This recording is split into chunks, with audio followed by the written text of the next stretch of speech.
You bought a PlayStation Classic, played through the 20 included games, and now you want more. You can easily add a massive library of your own games to this little gray box, and you can do it without voiding your warranty or picking up a single screwdriver. We are going to use a method called a soft mod. This means we are using software to temporarily bypass the system's factory settings, and the entire process runs directly off a standard plug-and-play USB drive. Take a look at this console. We aren't going to solder any chips or crack open the shell. It stays exactly as it is. To complete this setup, you only need 4 things: your PlayStation Classic, a computer, a collection of your own legally acquired PlayStation 1 game files, and one highly specific type of USB drive. This process removes all the anxiety of traditional console modding.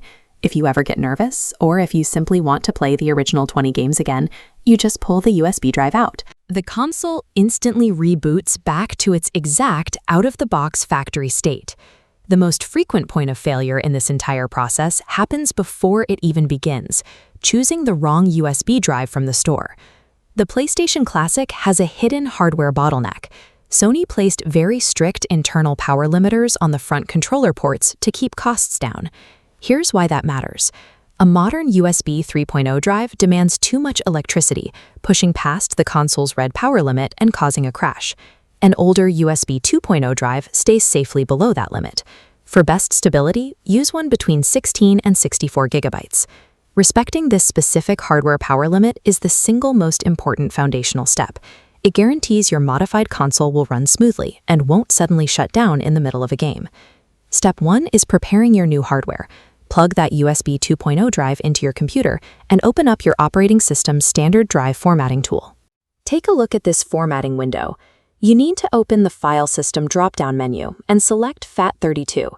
The console cannot read modern drive formats like exFAT or NTFS, so FAT32 is mandatory. While you are in this formatting menu, you must also change the default name of the drive. If you skip this step, the modification will fail. Type the word SONY into the volume name box. It must be spelled exactly like this, in all capital letters. The console's internal software is hard-coded to scan its USB ports for a drive formatted to FAT32 and labeled SONY. If it sees any deviation from that exact combination, it simply ignores the drive. Next, go online and download the AutoBleem Zip file to your computer. Once it's downloaded, prepare to extract those contents onto your freshly formatted USB drive. This flowchart illustrates a common mistake. Do not extract files into a nested folder, or the console cannot find it. Instead, extract directly to the root of the drive. You should immediately see core folders like AutoBleem and Games sitting on the first screen. To add your legally acquired PS1 Game Backups, simply drag their individual game folders directly into that designated Games directory. When your root directory is structured perfectly, the console immediately detects the files upon boot up and knows to launch your custom operating system instead of the factory one. Now we move to the physical console.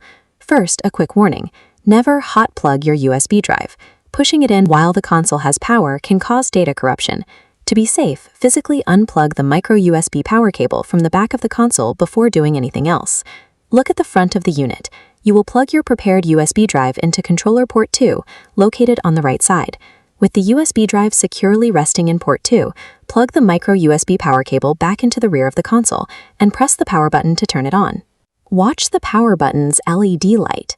First, it turns solid orange, then starts flashing, and finally becomes solid green. That specific flashing sequence is exactly what you want to see. It is the visual proof that the console has successfully bypassed the factory software and is currently loading AutoBleem. Your television screen will go black for a moment, and then the custom AutoBleem interface will pop up, fully replacing the stock menu.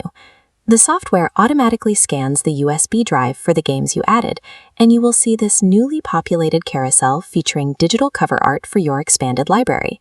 Congratulations! You have safely and correctly soft-modded your system. And remember your ultimate escape hatch. If you turn off the power and pull the USB drive out completely, the system reverts right back to its factory stock settings. True ownership of your hardware means having the power to upgrade it easily and the flexibility to put it right back exactly the way you bought it.